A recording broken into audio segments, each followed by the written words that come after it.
আমারও তো মনে চায় যে আমি সংসার করি, স্বামী সংসার থাকুক আমার। সবারই তো স্বামী সংসার একটা প্রতিটা মেয়েরই একটা স্বপ্ন যে স্বামী থাকবে, সংসার থাকবে, সন্তান থাকবে।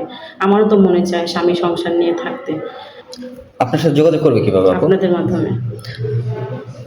সুপ্রিয় দর্শক শ্রোতা, আপনারা এই মুহূর্তে যে আপুটিকে দেখছেন, আপুটির যদি কেউ যদি দায় দায়িত্ব নিতে চান বা আপুটির যদি বিয়ে শাদী করতে চান, স্ক্রিনে যে নাম্বারটি দেখছেন এটি ইমো হোয়াটসঅ্যাপ নাম্বার। এই নাম্বারে আপুটি একটি স্ক্রিনশট দিয়ে পাঠিয়ে দেবেন, আমরা যোগাযোগ করে দেবো। অযথা ফোন বা মেসেজ করবেন না। আপনার ময়মনসিংহে হতে হবে না, ময়মনসিংহের হবে কিনা সেটা তো আর বলতে পারি না। আল্লাহ কোথায় ভাগ্য লিখে থুইছে সেটা তো আল্লাহ একমাত্র বলতে পারবে। এখন এলা সে কোন থানার পড়বে বা কোথাকার পড়বে সেটা তো আর বলতে পারি না ভাই। রোজাদার ব্যক্তি তো মিথ্যা কথা তো আর বলতে পারি না। কারণ আল্লাহ আপনাদের কাছে আসছি। দর্শক, স্ক্রিনে নাম্বারটি দেখছেন, এই নাম্বারটিতে ইমো এবং হোয়াটসঅ্যাপ খোলা আছে। যদি কোনো ভাই এই বোনটিকে ভালো লাগে স্ক্রিনশট দিয়ে ছবি তুলে আমাদেরকে পাঠিয়ে দেবেন, আমরা যোগাযোগ করিয়ে দেবো। সবাই ভালো থাকবেন, আল্লাহ হাফেজ। রাত রাত যখন গভীর হয় তখন একলা একলাই কান্না করি, একলা একলা কান্না করতে করতে বালিশ ভিজে যায়। কোনো সমস্যা নেই। তো বয়স যদি 50 হয়, কোনো সমস্যা নাই, আমি বিয়ে করবো। পূর্বে যদি স্ত্রী থাকে, সমস্যা নাই তো, আমি বোনের মতো মিলেমিশে থাকবো। আমি দেখাই দেবো সতীনের সংসার করে যে আমি পারি। আপনার সাথে যোগাযোগ কিভাবে করবে? আমি পারি। আপনার সাথে যোগাযোগ কিভাবে করবে? আপনাদের মাঝে মাঝে যোগাযোগ করলে আমাকে পাবো। দর্শক, বোনটির নাম রুনা, বয়স 21, বাড়ি চাঁদপুর হাজীগঞ্জ বেলচরে। তার বাবা নেই, তার সাথে মা ছোট ভাই আছে। যদি কারো ভালো লাগে আমাদের নাম্বারে যোগাযোগ করবেন। স্ক্রিনে যে নাম্বারটি দেখছেন ইমো এবং হোয়াটসঅ্যাপ খোলা আছে, এটি অফিসিয়াল নাম্বার। আমাদের সাথে যোগাযোগ করবেন, আমরা যোগাযোগ করিয়ে দেবো। ধন্যবাদ। বয়স তো কম হলো না, আমার এমনি পুরা কপাল,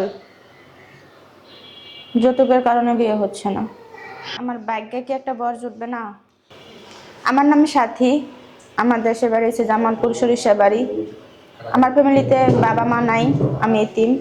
দাদির কাছে মানুষ হয়েছি, তো দাদির কাছে এখন থাকি। আমার একটা ছোট ভাই আছে। মূলত আপু, আপনি আমাদের এখানে কেন এসেছেন ভাইয়া বিয়ের জন্য আসছি, একটু বিস্তারিত বলেন। আপনাদের মাধ্যমে ভাইয়া। দর্শক, স্ক্রিনে নাম্বারটি দেখছেন, এই নাম্বারটি ইমো এবং হোয়াটসঅ্যাপ খোলা আছে। যদি এই বোনটিকে কারো ভালো লাগে তবে স্ক্রিনশটে ছবি তুলে পাঠিয়ে দেবেন, আমরা যোগাযোগ করিয়ে দেবো। ধন্যবাদ। আমার আত্মসম্মান, আমার চরিত্রই আমার সম্পদ। আপু, বিয়ের পরে আপনি কোথায় যেতে চান আপনার স্বামীকে নিয়ে? অবশ্যই আমি হজে যেতে চাই স্বামীকে নিয়ে, আমার আর কোনো ইচ্ছা নেই। আলহামদুলিল্লাহ, আপনার মনোবাসা পূরণ হোক। আপু, আপনার স্বামীটা কেমন হইতে হবে? ওনার লম্বা কতটুকু হইতে হবে, বা স্বাস্থ্য কেমন হইতে হবে, বা টাকা পয়সা থাকতে হবে কিনা, চাহিদাটা কেমন যদি একটু বলতেন। আসলে ভাই আমার কোনো চাহিদা নাই, তার মন মানসিকতা ভালো থাকতে হবে, এইটাই আমি চাই, আর কোনো কিছু চাই না।